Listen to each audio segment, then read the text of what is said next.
My husband and I, my husband Tim and I, run and operate the orchard. My father actually purchased the orchard in late 2014 from the Engelbrecht family, long-standing orchard family in the Evansville area, over 100 years that there have been orchards with the Engelbrecht's name on them.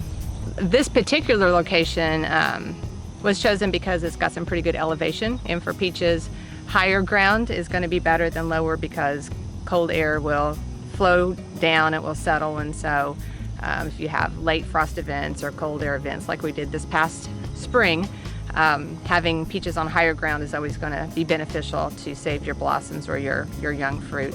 We will bloom somewhere in the mid to late March timeframe normally, and then our first peaches will be ready somewhere in mid-June.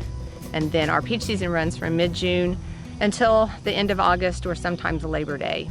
And so we've got a good June, July, August, and maybe a little bit. So, 3+ months or about 3 solid months of peaches.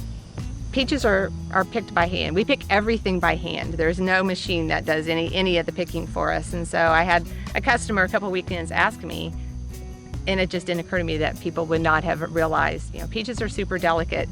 We take a lot of care to pick them and not to bruise them, and then we bring them in and we sort them and we package them. It's very labor intensive, very labor intensive. We are in the U-pick area, and these are just later season peaches in this area, so just this past week we started having a couple of rows that were ready to be U-picked, and so that will pick up now for the rest of this month.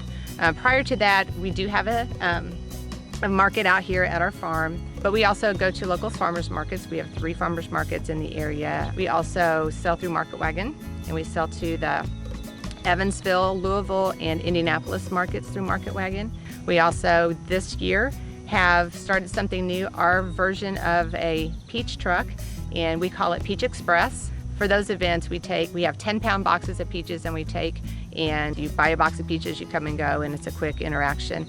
But it's a way for us, we know that there aren't peaches available in most of our state now for 2 years running, and so to try to share when we have an abundance, we can take our peaches, which are every bit as good as a Georgia peach, because if you live in Indiana, you shouldn't be wanting a peach that's traveled that many miles from Georgia. So, we've got delicious tree ripened, we can let them ripen on the tree, Indiana peaches, and I don't think anybody would be disappointed with our product. I am on the Vanderbilt County Farm Bureau board, and I am an assistant or a co-SEOC. So we're splitting because this time of year I'm really not available to do a lot. So we've kind of divided up some responsibilities. In addition to the benefits that any member could get through Farm Bureau, for me, a lot of connections have been made, and that's something that's invaluable.